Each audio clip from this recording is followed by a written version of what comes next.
পশ্চিমবঙ্গে হতে পারে বা এতে হতে পারে এটা বলা ঠিক না। বাংলাদেশ একটা আলাদা দেশ, যদিও অরিজিনালি হয়তো একসময় ভারতবর্ষের অবিচ্ছেদ্য অংশ, পরবর্তীকালে দেশ ভাগ হলেও অন্তত ভাষাগত দিক থেকে আমরা পশ্চিমবঙ্গের লোক বা পশ্চিমবঙ্গ, ত্রিপুরা, আসাম বাংলাদেশের সঙ্গে একটা নারীর টান একটা থেকে যায় আর কি। কারণ একসময় আমাদের সঙ্গে ওতপ্রোতভাবে জড়িত আমাদের দেশের অংশ, আর দ্বিতীয় কথা হচ্ছে যে ভাষাগত এবং সংস্কৃতিগত যে মেলবন্ধন এবং যে সিমিলারিটিস সেই জায়গায়। তবে বাংলাদেশে যেটা হচ্ছে সেটা একদমই ঠিক না, সেটা একটা জঘন্য পরিস্থিতি তৈরি হয়েছে। সেখানে কোনো রকম গণতান্ত্রিক প্রক্রিয়া সেখানে মানা হচ্ছে না এবং উগ্র ধর্মীয় প্রশাসন বলুন, মৌলবাদ বলুন, সেখানে আস্তে আস্তে সারা বাংলাদেশটাকে দখল করছে।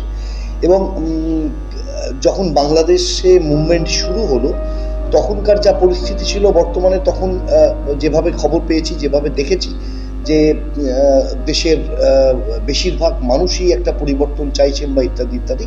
কিন্তু যত দিন যাচ্ছে তত বিভিন্ন সংবাদ মাধ্যম, সোশ্যাল মিডিয়া ইত্যাদি থেকে যেটা দেখা যাচ্ছে যে না, সেটা এখন বেশ কিছু মানুষ এই পরিবর্তন চাননি বা এই পরিবর্তন আশা করেননি, সেটা প্রকাশ্যে বলছেন, সেটা সংবাদপত্রে পড়ছি বা সোশ্যাল মিডিয়াতে পড়ছি।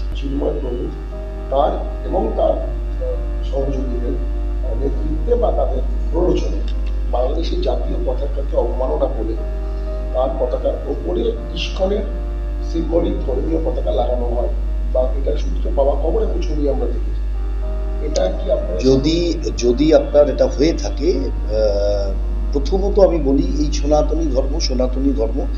সনাতনী ধর্মকে বলতে গেলে, ব্যাখ্যা করতে গেলে তার অন্তত 6-7টা এপিসোড লাগবে।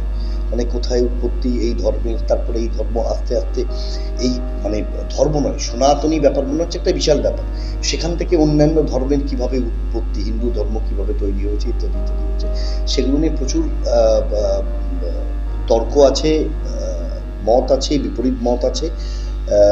আমি সনাতনী কথাটা বাদ দিলাম। তবে বাংলাদেশে যদি এই ঘটনা ঘটে থাকে যে বাংলাদেশের ন্যাশনাল ফ্ল্যাগের ওপরে যদি ইস্কনের পতাকা ওড়ে, সেটা কাম্য না। কারণ দেশাত্মবোধ, জাতি নিয়ে তো একটা দেশ, সেই জাতির আসল জিনিস হচ্ছে জাতীয় পতাকা এবং তার মর্যাদা রক্ষা করা।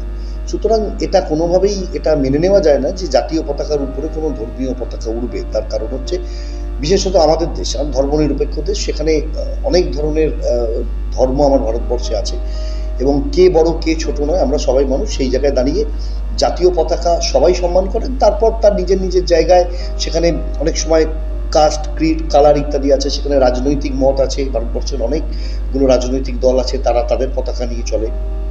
অনেক ধর্মীয় বিভাজন আছে, মানে কেউ হিন্দু, কেউ মুসলিম, কেউ বৌদ্ধ, কেউ খ্রিস্টান, তাদের নিজস্ব আচার বিচার আছে, তারা তাদের নিয়ে চলে। কিন্তু দেশের আগে ধর্ম হতে পারে না, কারণ দেশটাই ধর্ম।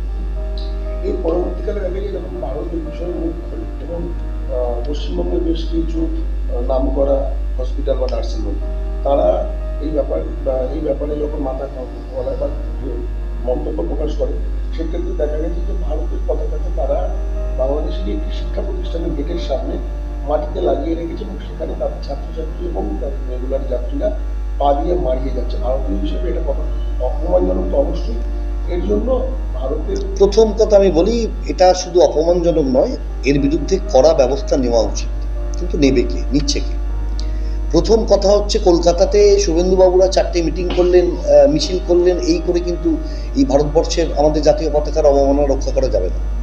শুভেন্দুবাবুরা যে দল করেন, বিজেপি, সেন্ট্রাল গভর্নমেন্টের দায়িত্বে বিজেপি, তার এক্সটার্নাল অ্যাফেয়ার্স রয়েছে, মিনিস্ট্রি রয়েছে। তাহলে এক্সটার্নাল অ্যাফেয়ার্স মিনিস্ট্রি তার ডিপ্লোমেসিতে, কূটনীতিতে অনায়াসেই এই সমস্যা খুব তাড়াতাড়ি এটাকে মিটিয়ে ফেলতে পারে এবং চাপ তৈরি করতে পারে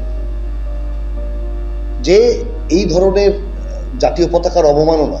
কারণ ভারতবর্ষ তো তাকে, বাংলাদেশের অর্থনীতি বলুন, বাংলাদেশের বর্তমান যে অবস্থা চলছে তার সঙ্গে তো ভারতবর্ষ কোনোভাবে জড়িত নয়। তাদের ইন্টারনাল ব্যাপার তারা বুঝেনি।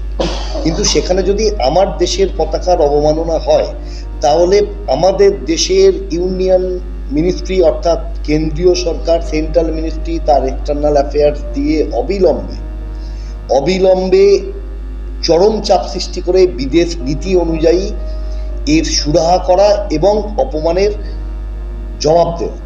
এই ঠিক আছে, কিন্তু সেটা তো দেখতে পাচ্ছি না। দেখতে পাচ্ছি কলকাতায় কতগুলো মিটিং বিজেপির তরফ থেকে করছে, বা কিছু কিছু ধর্মীয় সংগঠন করছে। এখন লঙ্কায় রাবণ মরল আর এখানে বেহুলা কেঁদে বিধবা হলো, এ তো যুক্তিহীন।